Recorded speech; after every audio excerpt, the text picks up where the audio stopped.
talking about sending information back. One thing that's very popular recently, I guess you can say it's like the flavor of the week or something in the UFO community, has been this idea of like the time traveler hypothesis, where at least some of the UFO phenomenon is us coming back to, either warn each other, warn us about nukes without too directly interfering. And there's all these different theories about that. So speaking about UFOs, how do UFOs fit into simulation hypothesis or the simulated multiverse? Yeah, well, you mentioned one way, which is very much that UFOs are coming from a future timeline of ourselves, right? And I find the UFO topic fascinating because it requires a different cosmological model, right? I mean, there's the standard ET explanation, which in a way doesn't require us to change our model of the universe, right? There Right. are other planets around solar systems. That idea of technological civilizations and other planets passed the 10-year-old test back when Superman came out, right? Most people Yeah. understand it, but it does require us to expand our understanding of how we would travel within this physical universe. And so there's a whole set of technologies that we don't understand if, in fact, UFOs are visitors from other planets. In the simulation hypothesis, I started to think about, well, what if there's something else going on here? And one of the people I interviewed or met with was Jacques Vallée, and he told me that there were many instances within UFO sightings. Well, he said, first of all, there's this element of the absurd, right? There's what we think of as the nuts and bolts element, and there's this other element which may have to do with consciousness. But he said there are many instances where one person saw the UFO and the person standing next to them didn't. Right. Well, now that sounds absurd from the point of view of a physical materialist point of view, right? Either it's there or it's not. But how could that happen? Well, it turns out we do that in video games all the time. And this was kind of an aha moment for me, because if your character is level 10, let's say, James has an advanced character and I'm only level 1, right? We're not actually seeing the same things. In like Fortnite or World of Warcraft, it's being rendered on your rendering device on your laptop, and it's being rendered on my rendering device. And the server can make a decision about whether to render, say an object in the sky in the scene. So to me, it would look like both of our avatars are standing there and there's nothing there. And to you, it would look like there's like a UFO there.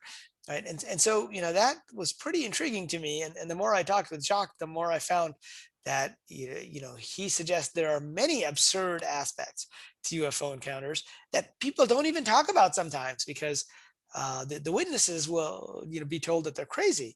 And, one of those, in one instance, I think it was in Northern California where there's these big redwood trees.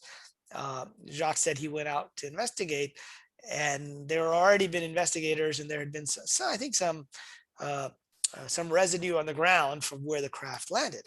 So he asked them, well, which direction did the craft come from? And this was in a clearing in the redwood trees. And they said, oh, it came down at a 45-degree angle this way. And he looked over there and there's these giant redwood trees. And he's like, well, that means it would have had to have gone through the trees. And they said, yeah, but we don't want to say that because we would sound crazy. But it Yeah. came through the trees. And so, there are many instances of things materializing and dematerializing in the UFO lore. And so, what could account for that? Well, I think if we have a different model of physical reality within a video game, it's relatively easy. We do it all the time. We transport from one place to another. We bring out objects from our inventory or from somewhere else. So Yeah. it's a very common process, right? Now, if there's some other hidden dimensions to physical reality, then that makes more sense. And so I cover that a bit in the simulation hypothesis as one of the potential explanations for some of this strange phenomenon. But also this idea that they're coming from somewhere beyond what we think of as physical reality, whether it's another timeline, a parallel universe, some other dimension of reality. And I think the more you look into it, the more you realize there is definitely an element of that to the phenomenon. There's also, the nuts and bolts phenomenon that the Navy pilots are seeing physical objects, right? And so it doesn't negate that. We just have to redefine what does it mean for something to be a physical phenomenon. So that's my particular, take on the UFO phenomenon. Yeah, and that's fascinating. And again, you get into the high strangeness, and it's really, in my opinion, the UFO subject almost bridges the physics and metaphysics, because it seems to demonstrate both properties simultaneously sometimes, where you'll have a physical object that's being tracked by radar, and that just happens to disappear and reappear, or have some kind of even psychic effect. And it really ties, in my opinion, that together. So I say, like, the UFO is where the rubber meets the road for physics and metaphysics. But when you're talking about a simulation hypothesis, or a simulated multiverse, the simulation implies that it's being simulated. So what's the idea of, who's running the simulation? Is it like a self-aware replication, or how do you look at that? Yeah, well, that's one of the big questions, right? One is, why would somebody run a simulation, and the second is, who's running the simulation. And if you think about, why do we run simulations? I mentioned this earlier. We run them to see what might happen, what are the likely outcomes, and what are the optimal outcomes. But we also run simulations in the form of video games. Why do we play video games? Well, they allow us to have experiences that we couldn't have outside of the video game. Like, I can't fly on a dragon and joust, in the air, at least in this physical reality, right? I can't do that, but I can do that inside a video game with my avatar. And so, there's this possibility that we are doing it to have experiences. And there are two different versions of the simulation hypothesis, which are not really mutually distinct. One of them is the NPC version, the non-player character version, and the other is the RPG version, which is the role-playing game version. And in the NPC version, we're all just AI being simulated.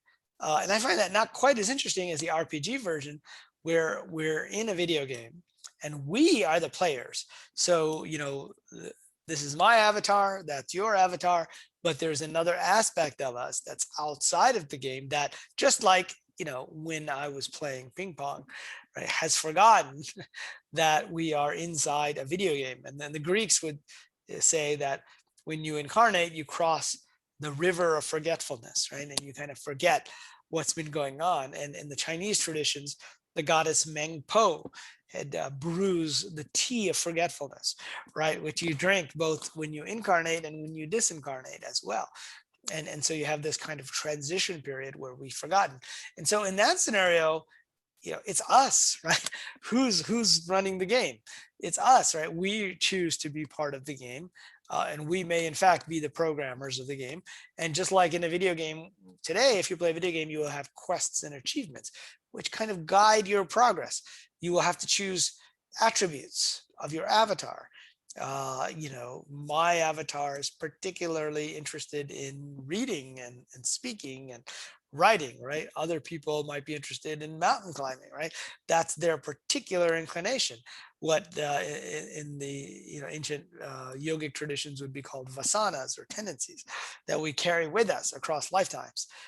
So anyway, I tend to think that it's some combination of us co-creating, or at least agreeing to different aspects of the game that we'll be playing in.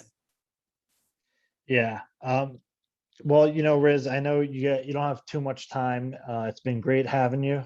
I could do a whole nother discussion with you easily about all this stuff. It's been very fascinating. But just for people listening, two things: where can they find your work, number one, and two, what would your parting words to the audience be?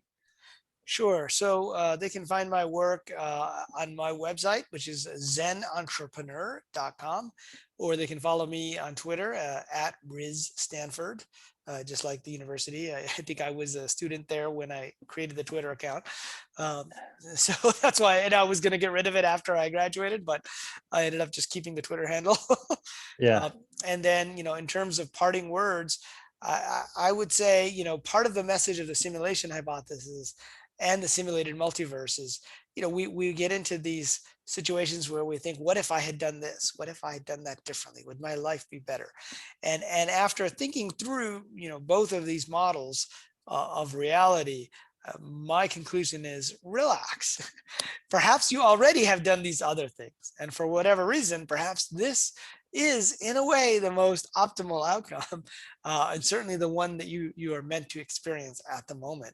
So I would encourage people to have less anxiety about the challenges that they're facing in this lifetime, because to a certain extent, just like in a video game, if there were no challenges, life would be boring.